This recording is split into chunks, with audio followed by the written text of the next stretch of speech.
July 29, 1943. Signal acquired on Noordwijk grid aan 4. Zee, on the Dutch coast, about 20 miles from The Hague.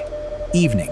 In a requisitioned building a few hundred yards from the beach, a German telephone engineer named Kurt Vetterlein sat in a room full of receivers and cabinets he had designed himself, and put on a pair of headphones. He was not an intelligence officer. He was a civil servant of the Deutsche Reichspost, the German post office, which is one of the stranger facts of the Second World War, and it is the reason almost nobody has heard this story. The most productive signals intelligence operation Germany ever ran against the Western Allies was not run by the Abwehr or the SS. It was run by the phone company. That evening, the transatlantic radio telephone circuit between London and Washington carried a call. At one end was the Prime Minister of the United Kingdom. At the other was the President of the United States.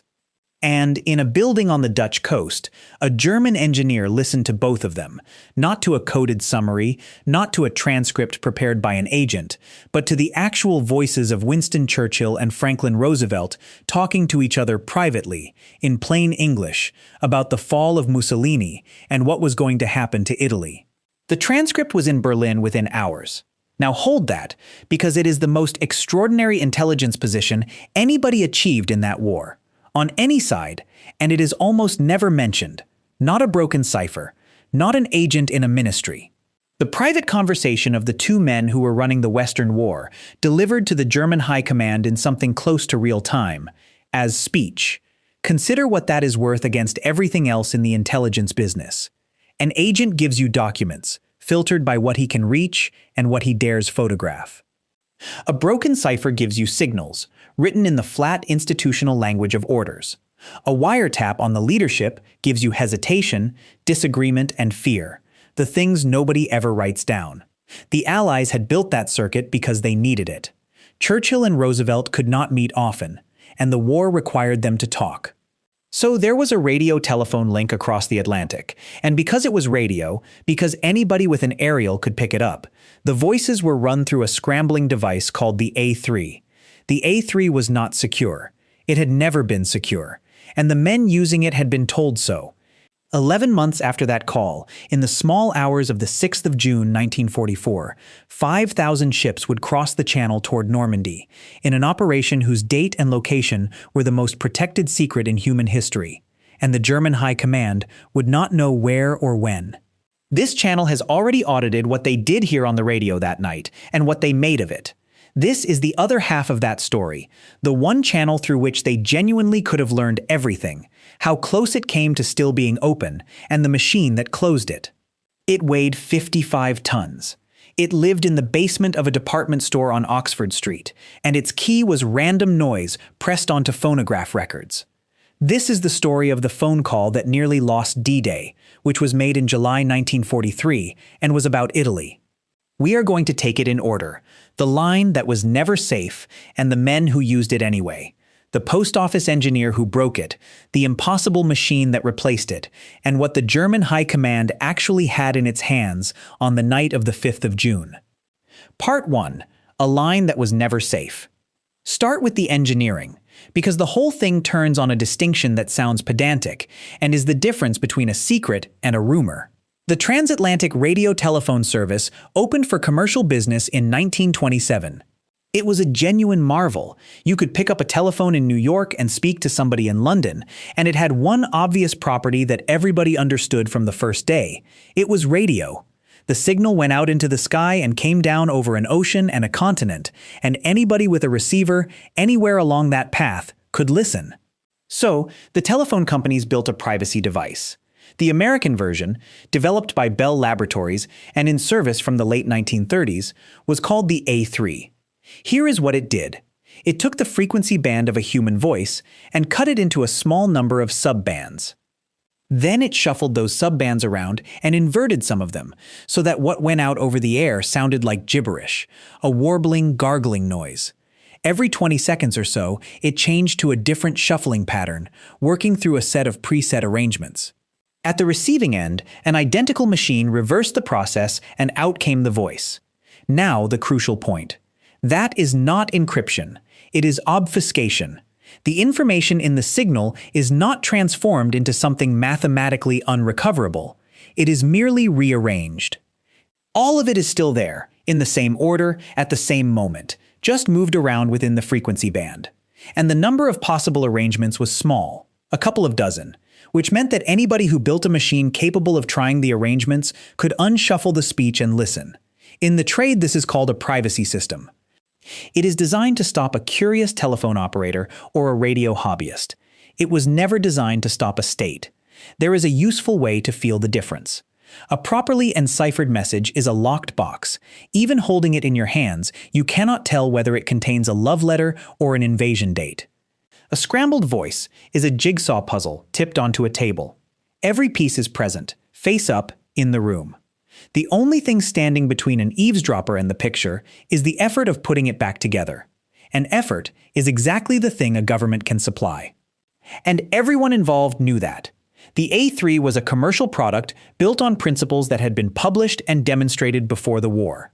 American and British communications specialists warned repeatedly that the transatlantic voice link should be treated as insecure. There were standing instructions about what could and could not be discussed on it, and there were censors listening on the Allied side of the line whose job was to cut the connection if somebody started saying something they should not. Those instructions were, in practice, ignored, and they were ignored most spectacularly at the top. Winston Churchill loved the telephone.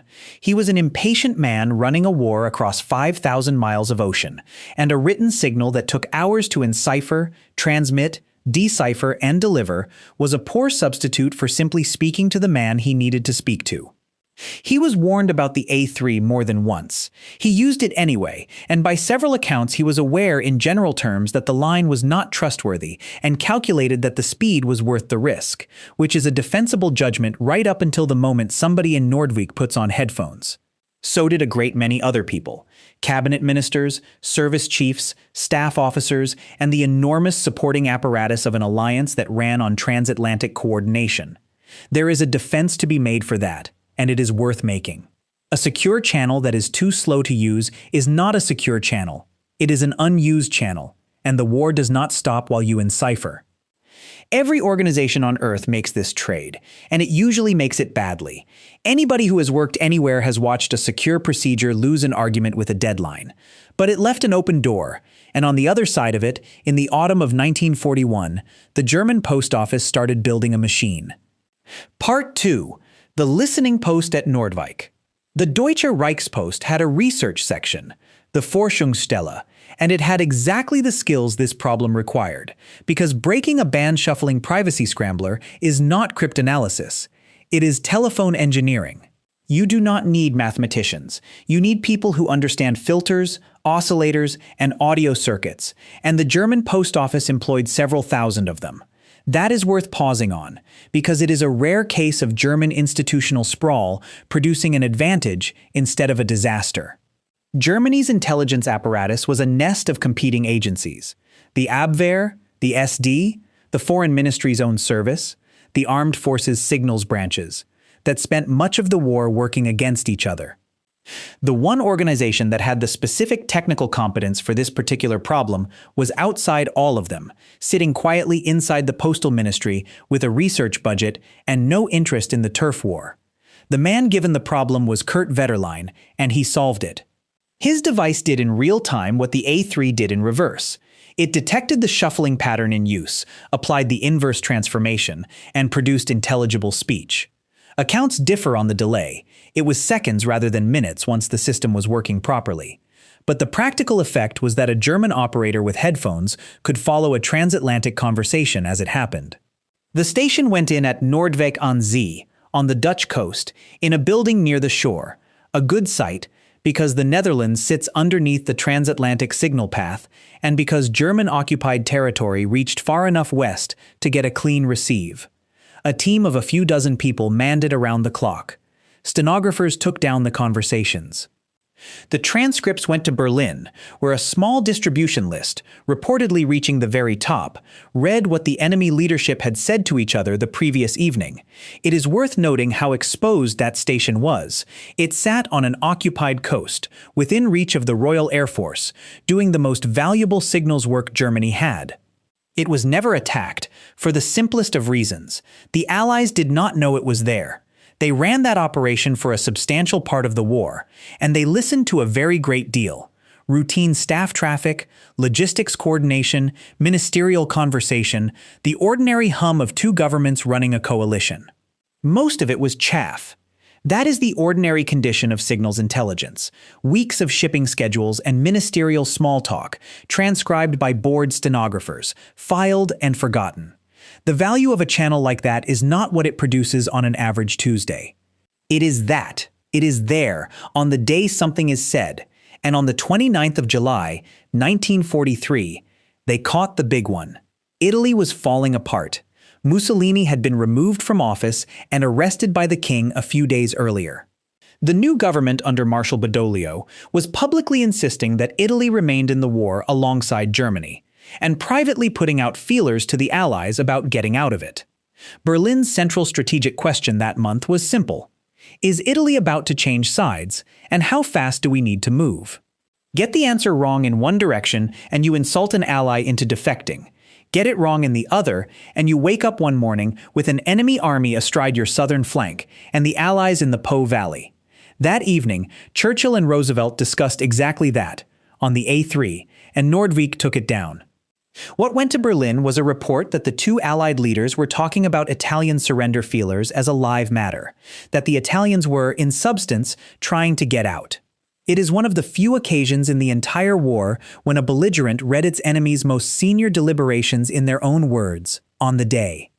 What Germany did next is a matter of record, though the causal link deserves care. Within weeks, Germany had executed a very rapid and very well-prepared seizure of Italy, moving divisions south, taking control of Italian positions across the peninsula and the Balkans, and disarming the Italian armed forces when the armistice was finally announced in September. In the middle of it, a German special forces operation lifted Mussolini out of a mountain hotel on the Gran Sasso and installed him at the head of a puppet state in the north. The German response to Italy's defection was faster and more comprehensive than the Allies expected, and it cost the Allied campaign in Italy dearly. The peninsula became a 20-month grinding advance up a defended mountain chain instead of the collapse that had been hoped for. Men died at Salerno and Anzio and Cassino because German divisions were in place and ready in a country that was supposed to have fallen out of the war. Now the honesty beat because this channel does not oversell a document. It would be too neat to say that one intercepted phone call produced all of that. Berlin had many indications that Italy was wobbling. Its own liaison officers, its own intelligence, and the plain evidence of a country that had lost North Africa and was being invaded. German contingency planning for an Italian collapse had been underway before the call. The intercept is documented. Its precise weight in German decision-making is inference, and historians argue about it. What is not arguable is the category of what Germany possessed. Whatever they did with any single transcript, they had a standing capability to listen to the private voice traffic of the Western Alliance, and they had it while the Allies were beginning to plan the invasion of France. Think about what would have gone over that line in the first half of 1944 if nothing had changed. Not the operational orders. Those went by cipher and by courier. But the conversation around them, the arguments about timing, the discussions of landing craft shortages, the political negotiations over command, the weather worries, the tone. Intelligence services would trade almost anything for that, because a plan tells you what an enemy intends, and a conversation tells you what he is worried about. Plans lie, worry does not. Something did change, and it changed in 1943, and it is the reason this story has the ending it has. The people who built the fix were engineers and mathematicians whose names are not on anything, and several of them could not tell their families what they had done for 30 years. Every like on this video keeps that kind of work visible a little longer. It costs nothing, and it matters more than it should. Part 3. 55 tons in a basement. The Allies had not been complacent about the A3. They had known it was weak, they had suspected it was being read, and in 1942, Bell Telephone Laboratories was set to work on the problem of building a voice link that could not be broken by anybody, ever, under any circumstances. What they produced is one of the genuine technological landmarks of the 20th century, and almost nobody outside the field has heard of it. It was called Sigsali. Here is the idea, and it is beautiful. If you want speech that cannot be unscrambled, You cannot rearrange the speech. You have to stop transmitting speech at all. So, Sigsaly did not send a voice. It sent numbers. At the sending end, the system used a vocoder, a device that analyzes a human voice and reduces it to a small set of measurements taken many times a second. How much energy is in each of a dozen frequency bands, whether the speaker is voicing or hissing, what the pitch is.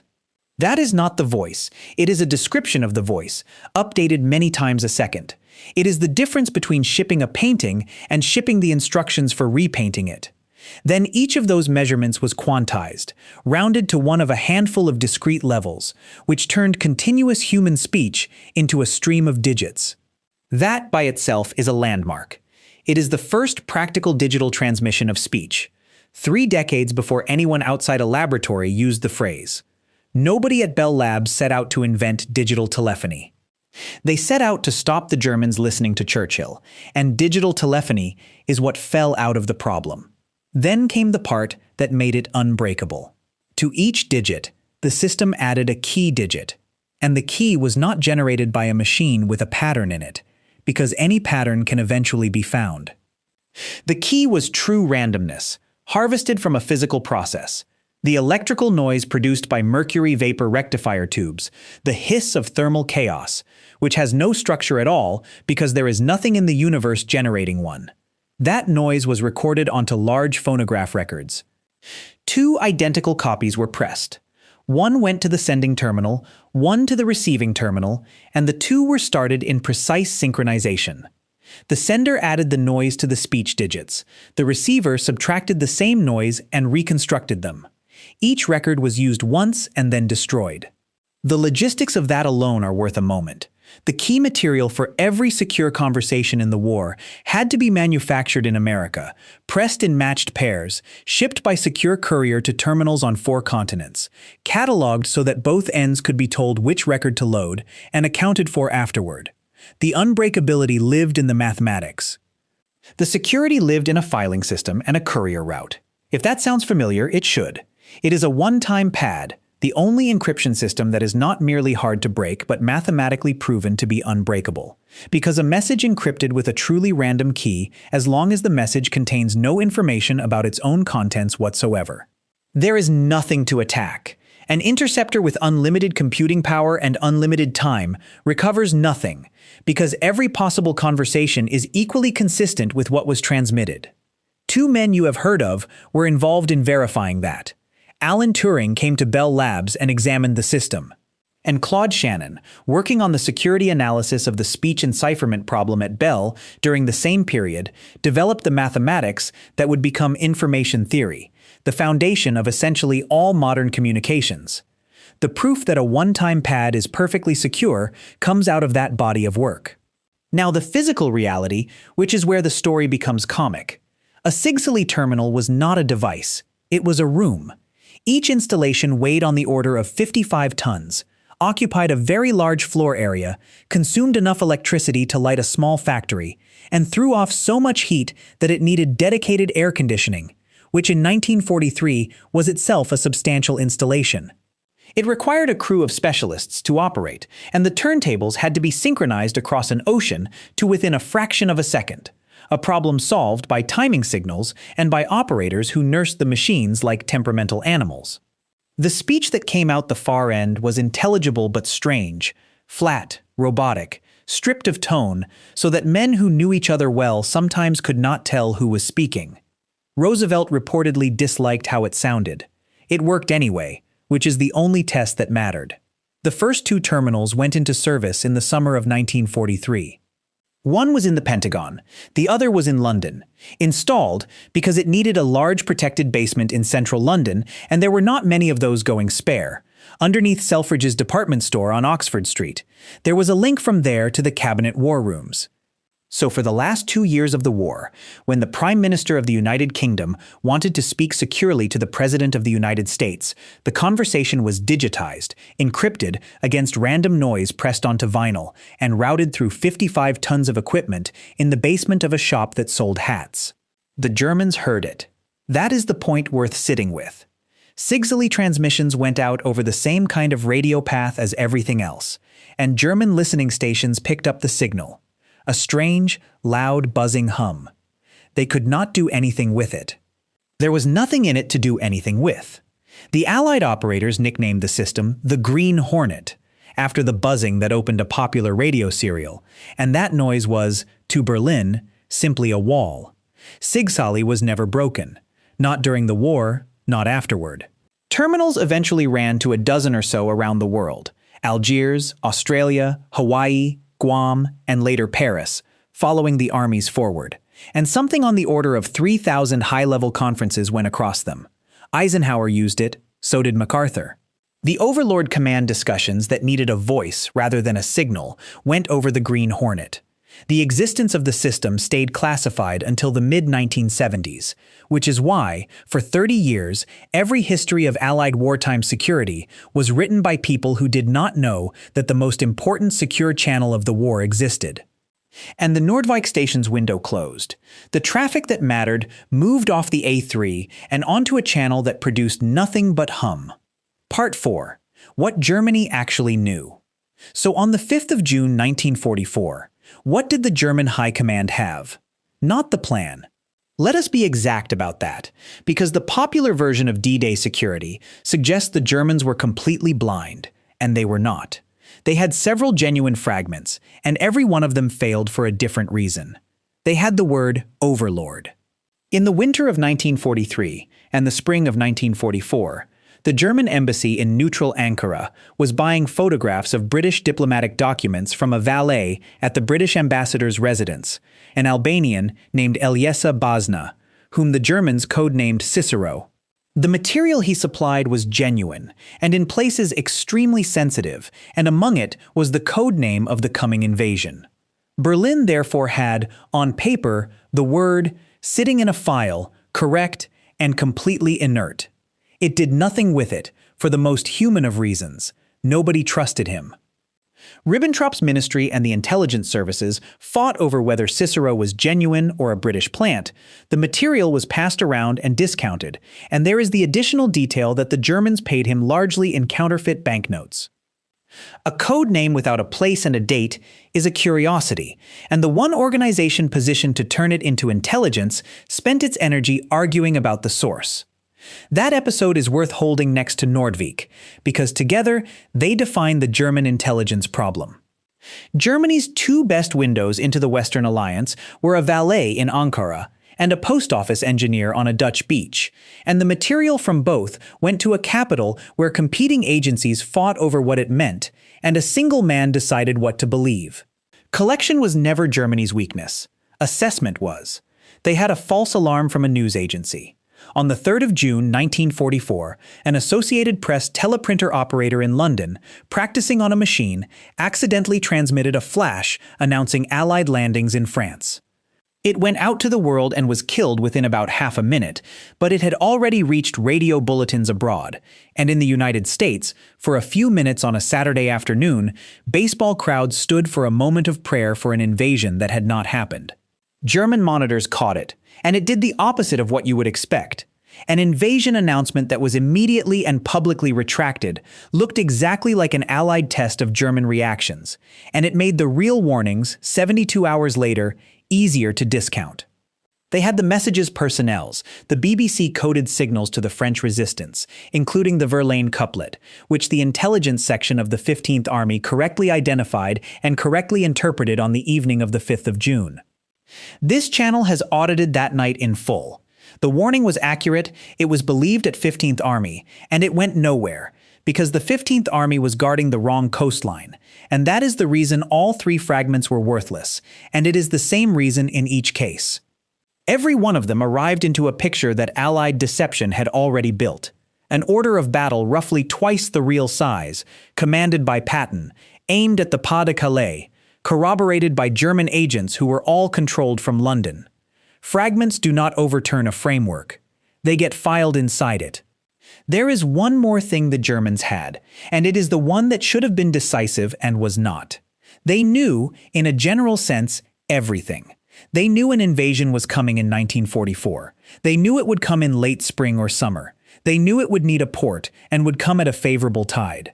Every officer from Runestead down could have told you all of that, and none of it was worth anything, because knowing that a blow is coming somewhere along 2,000 miles of coast is indistinguishable, operationally, from knowing nothing at all. Intelligence that does not narrow a choice is not intelligence, it is anxiety.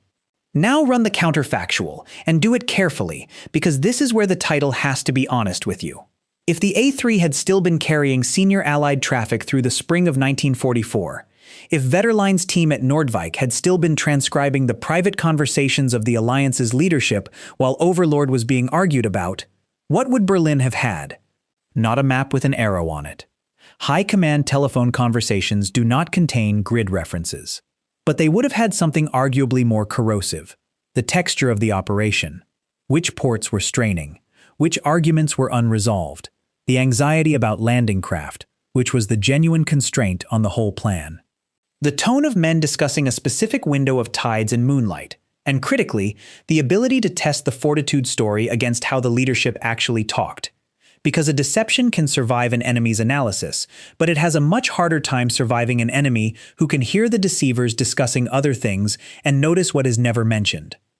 The framework that swallowed the Verlaine warning and the Cicero documents might not have swallowed 6 months of overheard conversation. That is what nearly lost D-Day means here, and it is a counterfactual rather than a near miss on the night.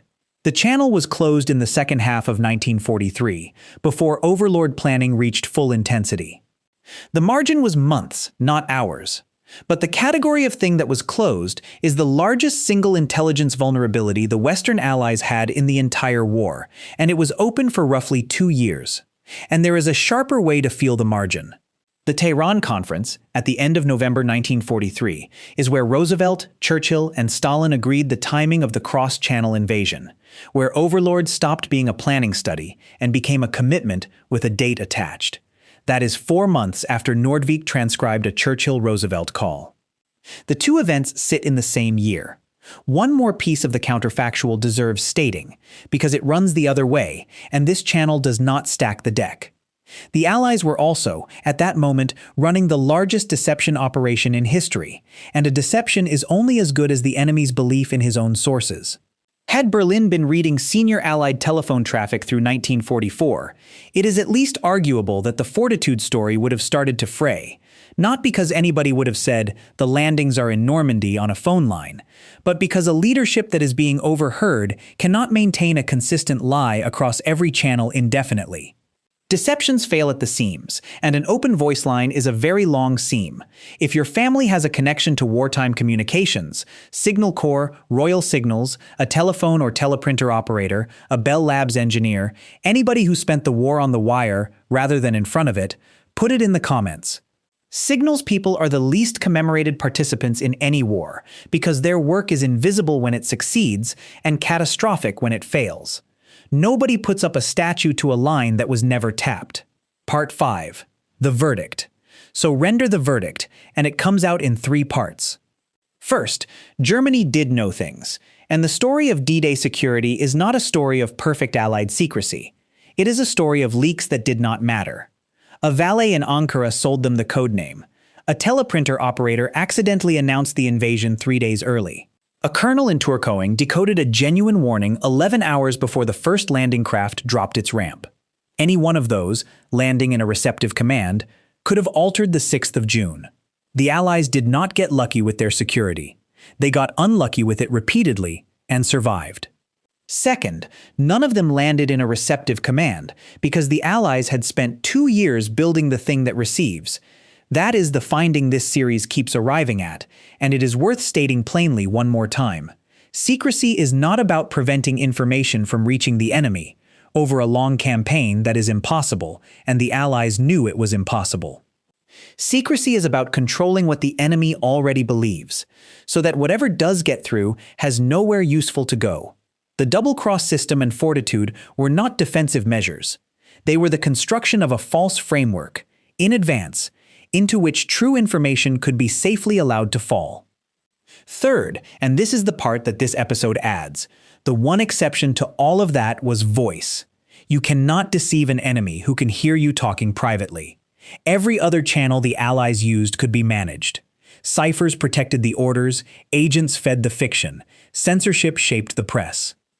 But a telephone line, carrying the unguarded conversation of the people running the war, is a hole in the bottom of the whole apparatus, because it delivers not what you want the enemy to think, but what you actually think. The A3 was that hole. And it was closed not by tightening procedure, not by telling Churchill to stop using the telephone, which nobody was ever going to make stick, but by building a machine so absurd that the problem stopped existing. 55 tons, 30 kilowatts, a basement under a department store. Random noise from a vacuum tube, pressed onto records, shipped across an ocean, played in synchrony, and destroyed after one use. That is the same answer this channel has found under the artillery, under the Jeep, under the proximity fuse, and under the U-boat war, and it turns up here in its purest form. The Germans solved their problem with brilliance. One engineer, a small team, a clever machine, working out how to unshuffle a voice.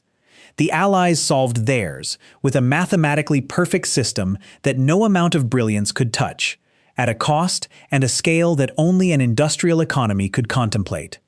One of those approaches has a ceiling, the other does not. And notice the shape of the German failure here, because it is not the usual one. Vetterlein was not arrogant, not lazy, and not wrong. He did the best applied signals work anybody in Germany did against the Western Allies, and he did it years before his enemy noticed. He lost because his opponent stopped playing the game he had mastered. The way you lose a chess match not by being outplayed, but by looking up and finding that the board has been replaced with a different board. Kurt Vetterlein, as far as the record shows, did excellent work and was never celebrated for it. His station listened, and then heard the hum, and there was nothing further to be done. The men and women at Bell Labs who built Sig Sally could not talk about it until 1976, by which time a good number of them were dead. The terminals were dismantled and scrapped. Only fragments survive in museum collections. There is no memorial anywhere to the largest and most important cryptographic device of the Second World War. Its designers spent 3 decades unable to answer the question of what they had done in the war with anything more than a shrug and the word telephones, which was, technically, true. And there is a coda that belongs in this story, because it is what all of it was actually for. Every modern mobile phone call in the world is digitized speech, a voice analyzed, reduced to numbers, encrypted, transmitted, and reconstructed at the other end. That is the Sig Sally architecture. The vocoder, the quantization, the digital transmission of a human voice, and the encryption of the resulting stream, all of it was assembled for the first time in a room in a basement in London, so that 2 men could talk about a war without the German post office listening. Every time you make a call, you are using, at several removes, a solution to a problem that was created by a German engineer on a Dutch beach in 1943. So here is the answer to the question in the title. The phone call that nearly lost D-Day was made on the 29th of July, 1943, between London and Washington, and it was about Italy. Nobody on the line knew that a man on a Dutch beach was listening to every word. What nearly went wrong was not that particular conversation. It was that the line existed at all, that the men using it could not resist it, and that for 2 years the enemy could hear the Western Alliance thinking out loud. They closed it about 6 months before it would have mattered most, and they closed it not because anybody was caught, but because a group of engineers had been told to assume the worst and had been given the resources to act on the assumption. That is the whole difference. Germany reacted to what it could observe. The Allies acted on what they could not rule out. If this audit gave you something to think about, hit the like button. It keeps this channel in front of viewers who want the machinery under the history. Subscribe if you want the next chapter, because there are more of these. More vulnerabilities that were closed just in time. More brilliant enemies defeated by systems rather than by cleverness. More inventions that won a war quietly and then turned into the thing in your pocket without anybody being told where it came from. And remember this. On a summer evening in 1943, a German civil servant put on a pair of headphones on the Dutch coast and heard the 2 most powerful men in the Western world talking to each other, and wrote it down. Less than a year later, the same station listened to the same frequencies and heard a flat electronic buzz, and kept listening, and heard nothing else, all through the spring of 1944, right through the week that 5,000 ships put to sea. That buzz was the sound of the war being kept. It was the only thing on that frequency that Germany could hear perfectly and understand not at all. And it was, for the men in the landing craft in the dark that morning, the difference between a beach where the enemy was guessing and a beach where the enemy was waiting for exactly them.